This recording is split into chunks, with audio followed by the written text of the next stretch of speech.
Salve família, encarando aqui quem fala é o Davi e seja muito bem-vindo ao nosso humilde canal. Família, eu realmente tô indignado, eu assisti tô me sentindo um palhaço, vou logo ser sincero com vocês. Um palhaço, um lixo, né? A gente viu toda a nossa luta aí ser destruída pelo STF, soltando aí o Lula. E o pior é agora ver essas pessoas que apoiam ele incapazes de nem ler uma notícia. Lula realmente trata essas pessoas como gado, as pessoas tratam ele como se fosse um semideus. Não questiona nada, é absurdo, eu vejo isso dos dois lados. Mas o caso de Lula é muito sério porque o cara acabou de sair da cadeia e tá fazendo um discurso já como se fosse pró-campanha, né? Como se já fosse candidato, levando inclusive o Haddad ali, apresentando nova esposa. Eu não vou mostrar imagens para que eles não venham derrubar o vídeo, mas eu vejo ali o tempo todo ele tentando se vitimizar e mostrar ao povo: olha aqui, eu venci, eu provei que eu sou inocente, quando na verdade o que acontece ali foi que destruíram a lei. Imagine, para você, meu caro irmão, que é lá de nós, não conseguiu entender ainda isso, imagine que eu pegasse um carro em uma rua ali onde passa pessoas, eu passasse a 250 km e atropelasse uma pessoa. E aí, porque fui eu que fiz isso, foi o Davi, vamos acabar com essa lei. Agora não é mais crime fazer isso, porque o Davi cometeu esse crime, então não é mais crime. Tirassem isso da Constituição, tirassem isso da lei. Então é isso que fizeram com Lula. Aí viesse eu agora e começasse a: olha aí, ó, eu sou um homem digno, estavam me acusando aí. Não, cara, eu não provei nada, o crime continua. A única coisa que eu fiz, e fizeram por mim, nesse caso com o Lula, foi acabar com a prisão em segunda instância. É verdadeiramente um absurdo, família. Eu vou mostrar pra vocês aqui um tempo bom ainda, quando o povo começou a despertar, começou a entender o que realmente Lula fez com o país, endividando, mascarando a dívida. E ele de repente foi num restaurante em 2017 e ele não teve como comer, porque as pessoas sabiam o que ele fez. Eu vou relembrar isso aqui com você, para que a gente lembre um pouco daquele momento que a gente pensou que o gigante tinha acordado. Vamos ver juntos.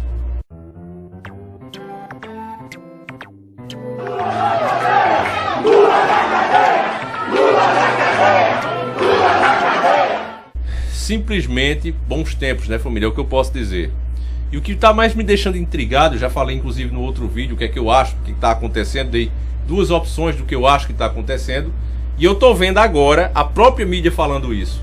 A própria mídia cobrando do governo porque tamanho silêncio diante de um ato desse que mexeu com o mundo. O mundo todo está falando sobre essa soltura de Lula.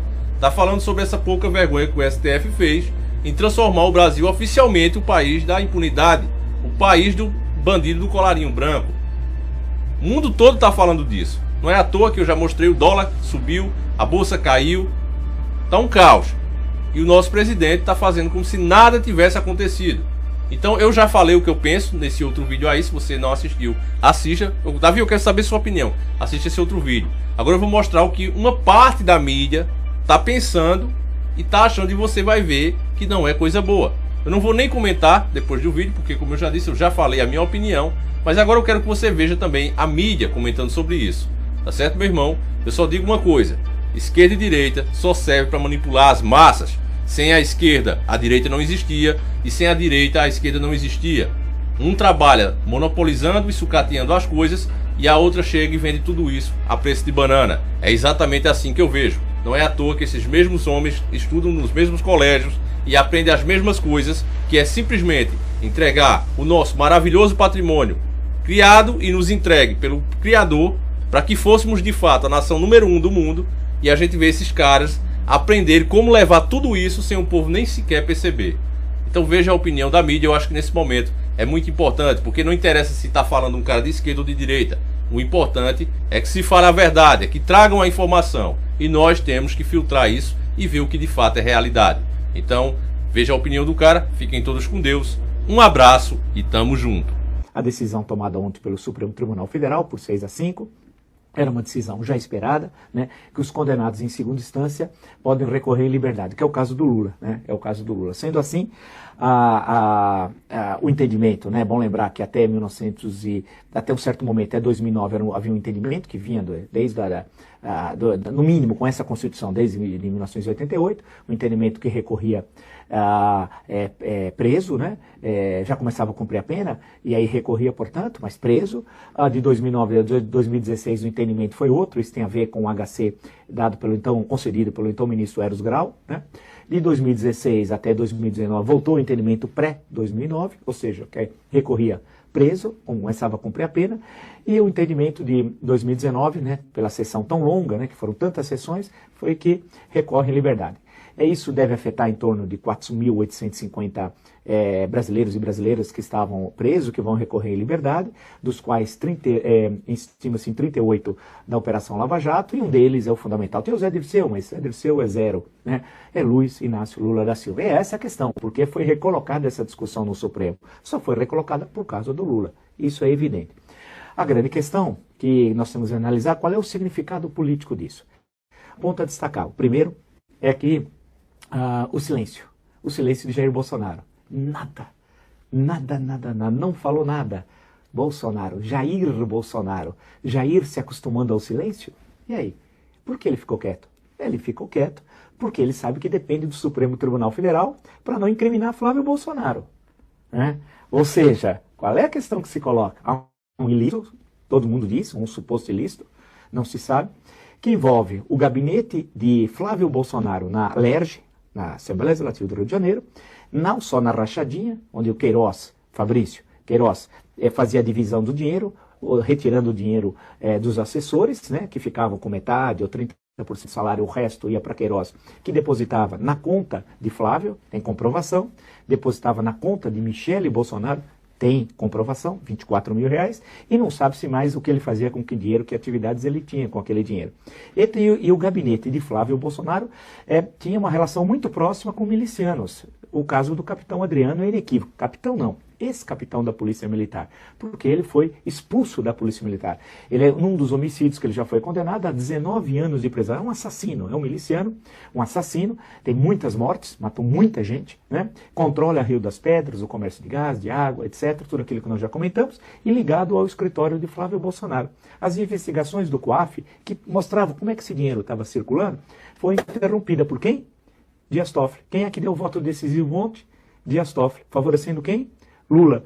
Anteriormente, interrompendo o COAF, as investigações no Rio, favorecendo quem? Flávio Bolsonaro. Então dá para entender. Os extremos são próximos, estão ali, unidos, né?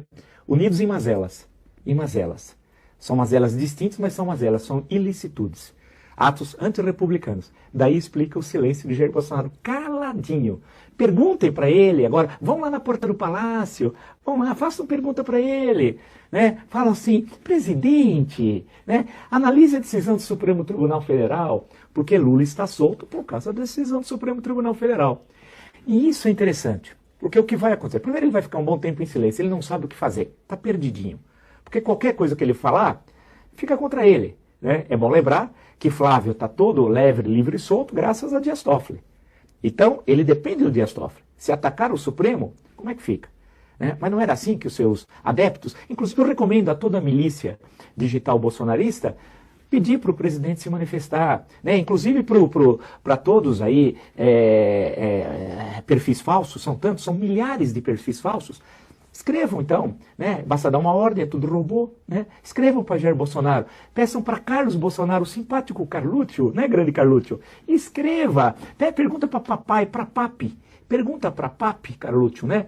Porque ele está caladinho, né? Pergunta para o Dudu Surfistinha, aquele que seria embaixador, não foi nem embaixador na Disney, com o chapeuzinho do Mickey. Pergunta, né, Surfistinha? Pergunta para papi, porque ele está calado. E Flávio, você não vai perguntar, você já sabe porque ele está calado, né? Você já sabe muito bem. Ou seja, são uma demonstração inequívoca que esses dois personagens são nefastos ao Brasil. Bolsonaro é nefasto ao Brasil, Lula é nefasto ao Brasil. E o terrível é que a partir de hoje, tal qual eu já tinha anunciado há meses, a polarização pré-existente vai se acentuar muito. Hoje, Lula, ao sair da cadeia, da Polícia Federal, no Paraná, da Superintendência, discursou e já construiu a sua polarização. Lula é muito esperto, muito mais inteligente que Jair Bolsonaro. Vocês imaginam entre Jair Bolsonaro e Lula? Lula é torcida de Bolsonaro. Bolsonaro tem 500 palavras, né? Não consegue falar, seu vocabulário é restrito, pensa lentamente, tem problemas cognitivos, né? Não tem leitura, não tem nada. O outro aprende de ouvido, o outro é espertíssimo.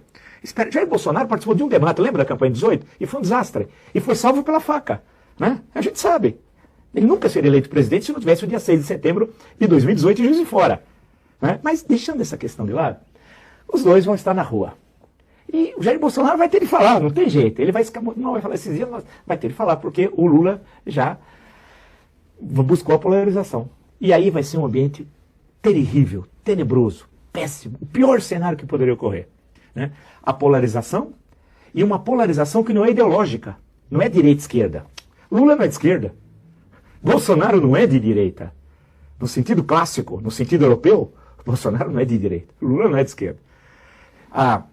São dois elementos nefastos à República e que vão agora fazer uma disputa não ideológica, personalista, despolitizada.